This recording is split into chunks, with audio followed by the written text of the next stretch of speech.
Start here by making a fire in the Kamander. Well, I've got some leftover B&B oak lump charcoal that I've got here in the bottom.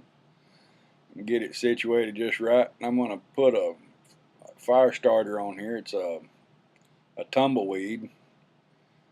And just get it lit. And start arranging the charcoal in like a pyramid or a teepee fashion. Get it stacked up there good, and so it gives the fire a good chance to start burning. And you want to keep your make sure your bottom vent is wide open during this process.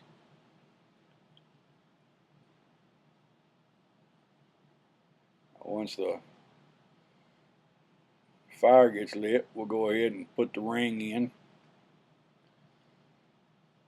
And once get a good bed of hot coals, you can kind of mash them out if you want to, get them kind of sorted, because I was going to try this new terracotta plate that I bought, and I didn't know how low it would hang down into the coals. So I wanted to mash the coals down a little bit. You don't have to, but I did. So we'll go ahead and get this thing, get the grill put back in it, and close it up. Then we can go inside and get the chicken prep to go on here.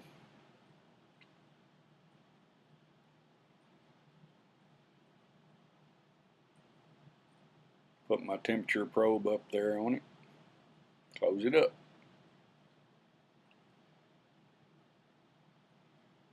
Now this is Weber Dry Rub Original Blend, and I'm going to take this bottle and stick it inside a rubber glove. I was watching a Baby Back Manic video one day last week, and it had Harry Soo in there from Barbecue Pit Masters, and he suggested putting these gloves on there to help keep from cross contamination. And that, as you saw, was a beer can chicken seasoning from Weber too. We're going to start off by, let's see. Oh, we got some pepper jack cheese from Walmart. Comes in little sticks.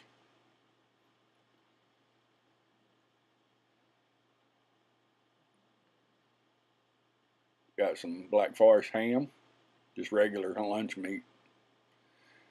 Any lunch meat will do. Hickory smoked bacon.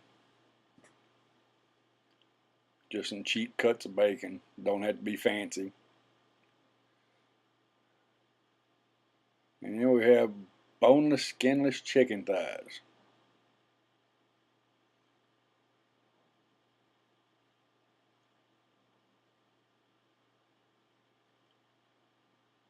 So you want to get you a pan and start laying these chicken thighs out, unrolled,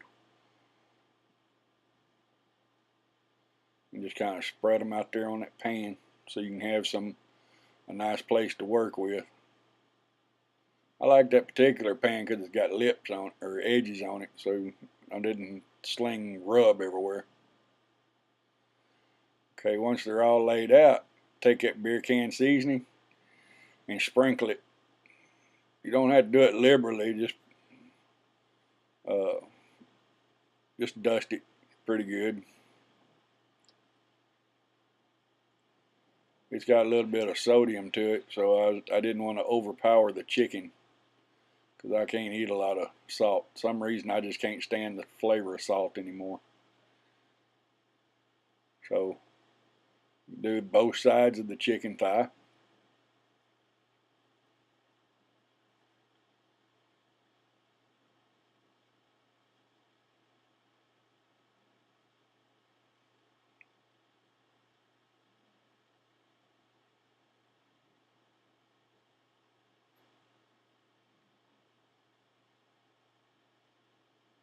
Then you want to take one, get your little piece of cheese. And I chose these smaller ones for the bombs because they are smaller thighs. I don't know why they're not as big as the rest of them, but I thought these would work better with the peppers for the bombs. And you take the little slice of cheese and you take a nice green chili fresh out of my garden, and you roll that rascal up in that thigh nice and tight. Don't need to put any toothpicks on it, no nothing. It'll sit just like that. Wedge it up against the edge of that pan, and it'll sit tight and wait on you. And all of them you're going to put peppers in. Go ahead and get them rolled up.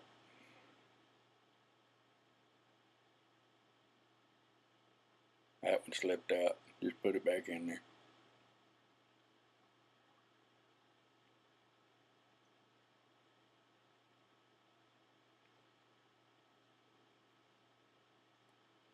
Alright, once all them was wrapped up, I'm going to do my version of a chicken cordon bleu. I'm calling it chicken cordon brown.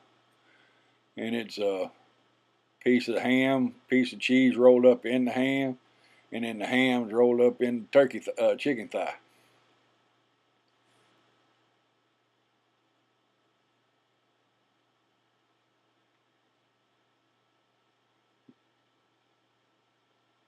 It's real easy. This is one of the easiest things I've ever cooked.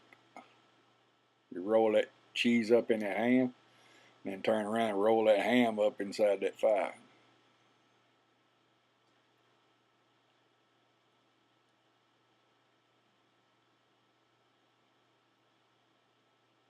Alright, now then once you get those all rolled up,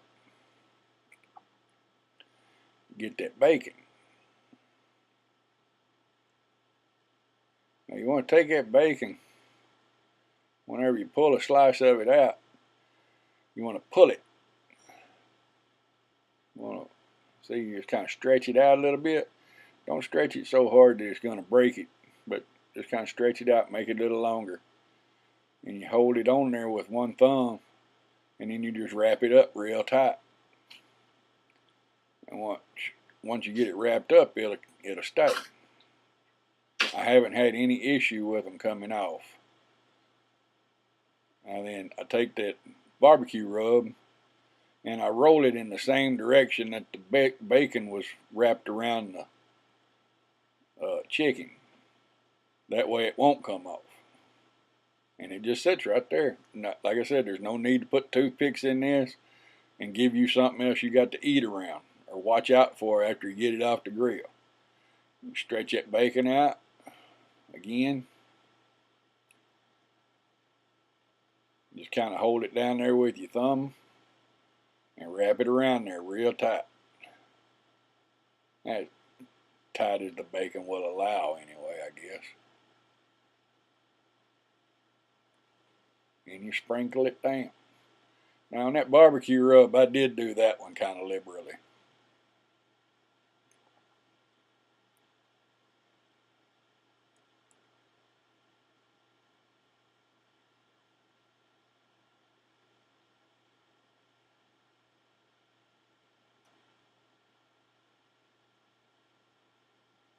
And those bigger pieces with the ham in them, I probably could have wrapped 2 pieces of bacon around them and it's still been just fine. The smaller ones with just the peppers, one strip of bacon was just perfect on those.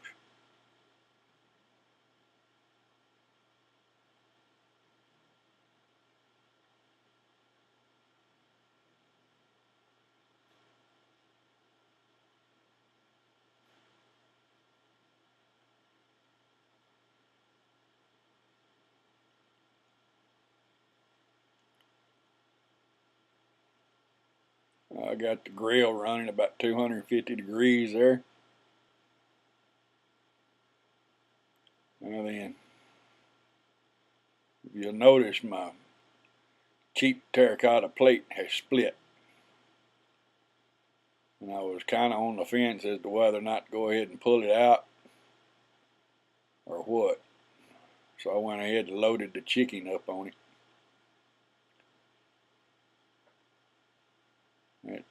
Just kind of take that rag and knock that crust off there from the last cook.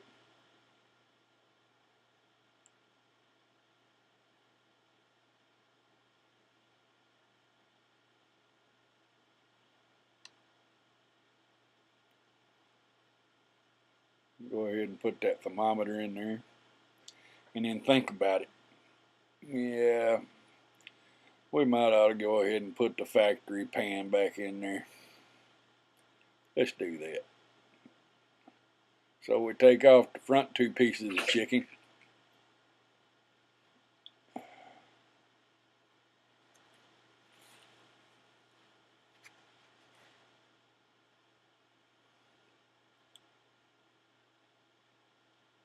Take that insert out so we can remove the grill,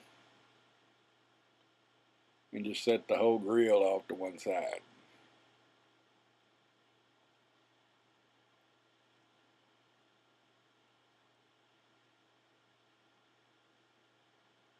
I still don't like the idea of having to pay $50 or $30 even for a ceramic plate.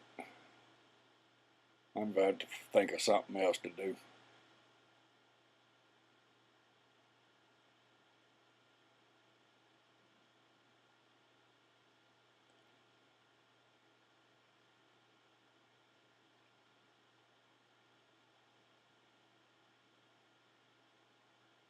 There you go.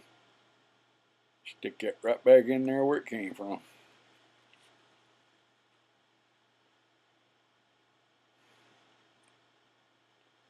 Put the insert back. Put those two thighs back on there.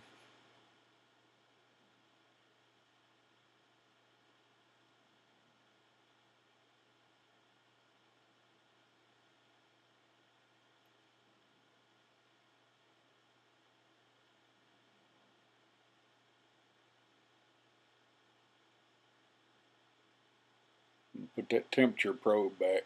There's one for the grill. And then I wanted to cook these till they got to 175 degrees internal. And here is sometime later, I'm not sure how much time has passed, but you see the grill is 219 and the chicken is 174.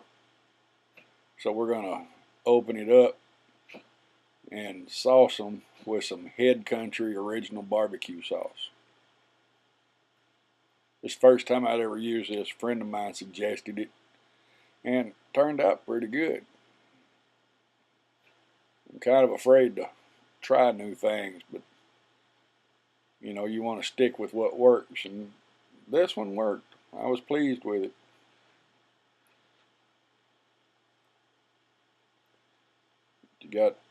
I got my rubber glove on top of my insulated glove.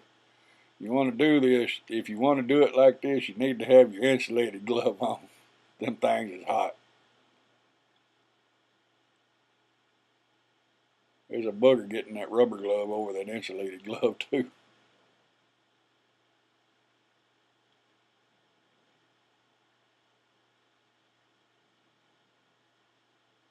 And there they all are glazed.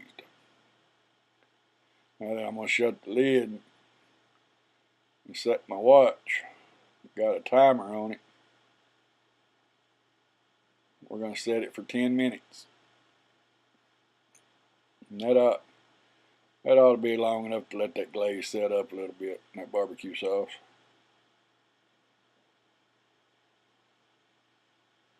There you go. And y'all, I'm telling you, these things are smelling so good right now. That rub, those seasonings, that barbecue sauce, the bacon, everything smells so good right now.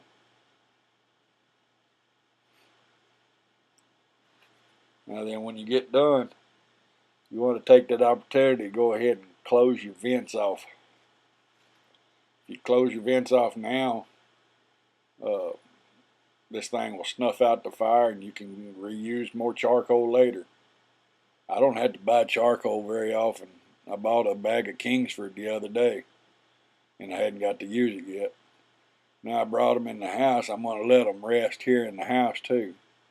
And I'm going to set my timer for another 10 minutes. I like to let whatever I cook rest so I can let the juices soak back up and stuff.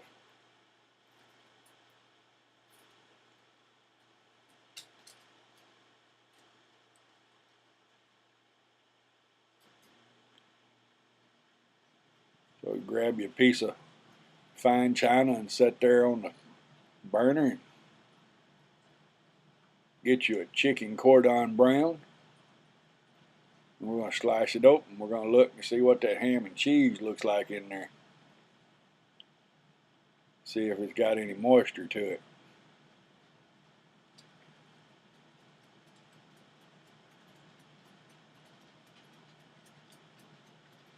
Look at it. Squeeze that. Oh yeah. That's good. That's nice and juicy. Cheese just oozing out of that thing.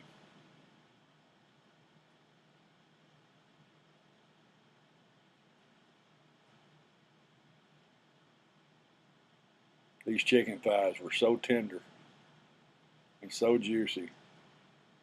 Got ham and chicken in the same bite.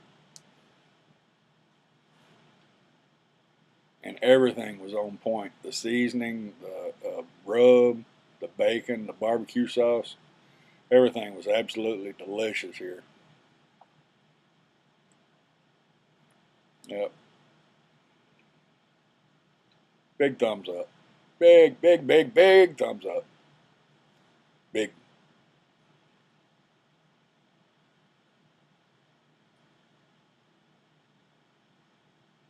Yeah, that stuff's tasty.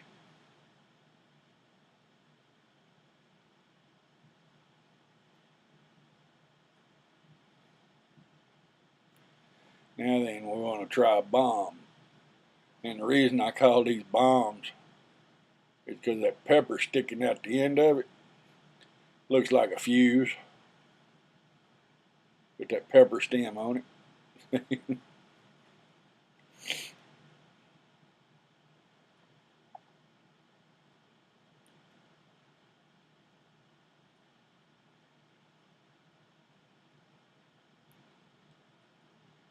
See, that pepper goes through and through. It's nice and juicy too.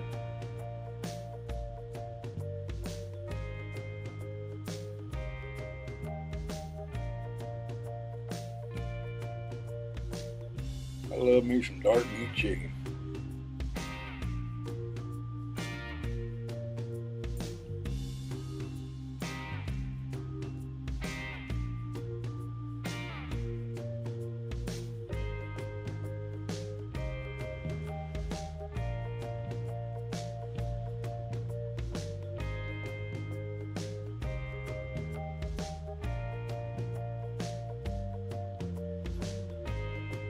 I want to show y'all how this looks right here whenever you cut through it. See, that pepper is just all in that bite. And that garden fresh pepper is just off the chain. It is positively delicious. I encourage y'all to try this recipe. It is so good.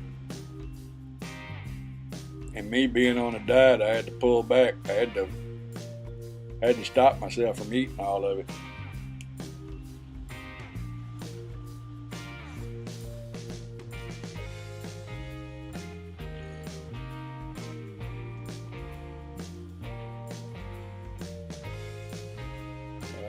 That bacon hanging off of it.